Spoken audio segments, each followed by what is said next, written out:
Today we are going to install a Barbados Vessel style bathroom faucet. You open up, you'll have the owner's manual with the instructions in there, also the warranty guide so you can register for the warranty. You open on up, you have everything that's included here is the faucet, you have the drain in there, and then also you do have the hoses. We do suggest to replace the hoses, even if your current ones are relatively new. Take a look at what we're replacing. So this is the leaky one that's going to be replaced. So with that, we do suggest you completely clean out underneath. Give yourself plenty of room to work in here before you get started. So we do have just a screwdriver, which we'll use for the final tightening of these screws here. A crescent wrench to install and to tighten up the hoses, although it should be very light to tighten those, and then also to tighten them to the wall. But very simple tools in this particular case. We do have some plumber's tape in this situation, but the hoses do come with a gasket there, so you don't necessarily need that, but just in case you do. And there's also a little Allen wrench to be able to tighten right back here. If you open up this, then there's a Allen wrench key there to be able to tighten if necessary, but you shouldn't need to. So we will go ahead and start with uninstalling the faucet that's there. So number one for sure is turning off the water. So there's the hot water and the cold water. Make sure you turn those off and then turn the faucet on to make sure if there's any residual water that it drains on out. Then what you're gonna do is take off the hoses. Now you wanna make sure you have either some towels or a trash can or something to, or a bucket. Take care of the water because water will drain out. But we'll go ahead and take these off and you'll see the water coming out. So I did put the trash can here to kind of collect the water. You'll see the water coming out of the hose here for the hot water. This particular case, the hot water supply is actually quite far from the faucet. So in this case, there was an extension done. So now that the water lines are drained, then we can work on getting the actual faucet loosened up. So for here, we can crescent wrench and loosen up the actual faucet. You can loosen this up. I have already pre-loosened it, cheating a little bit here, but so in this case I can just get my fingers in here and spin it off. So essentially I've taken the under sink hardware off. So you can go ahead and pull those off of here. And now with that, pull the sink out.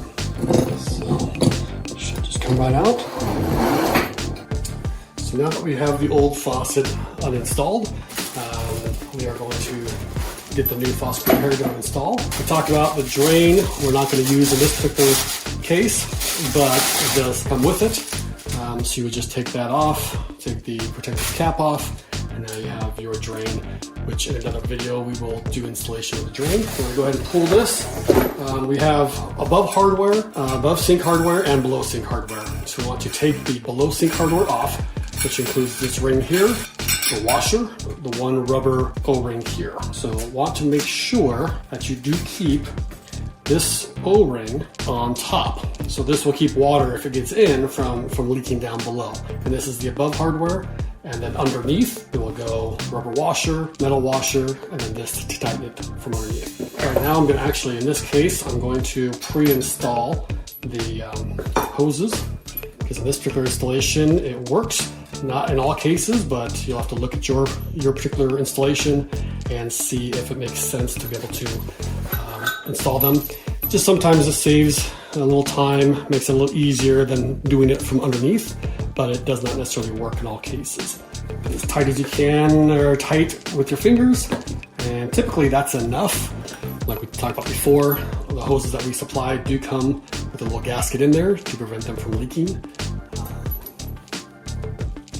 Now it's time to go over to the sink and put it in. So now, since we've already pre-installed the hoses, we'll just go ahead and feed those on in, making sure the gasket is seated properly in there. Go ahead and align it to where it's going to go. So as you put the new one in, always make sure to really clean the area. You want to make sure it's nice and clean around here, and that so it provides a good seal for the new faucet. So now that's in place in its position where you want it, you're going to put the under sink hardware. So starting with the rubber washer, metal washer, then the ring. The final tightening is with the screws. So under here, we'll put under sink hardware. Put these on, put them on up, and tighten them onto the thread on the bottom of the faucet. So we finish hand tightening the nut onto the threads, and then the final tightening is with the screwdriver on the screws here to give it the final. After that, it's reinstalling the water lines. So we got the water lines back in. So I did them as tight as I could by hand, and then give them a little bit, maybe another half turn, and make sure they're there. You don't want to over tighten them. And now water back on. So once you get the water back on, you are going to, there's going to be air in the lines and things. So you want to put it on, let it run for a bit, clear out any debris. If there's an aerator, then you're going to want to take the aerator out, let the water flow for a minute to get all the debris out of the lines before you're done. So we have successfully installed a Lulani Barbados Vessel height faucet.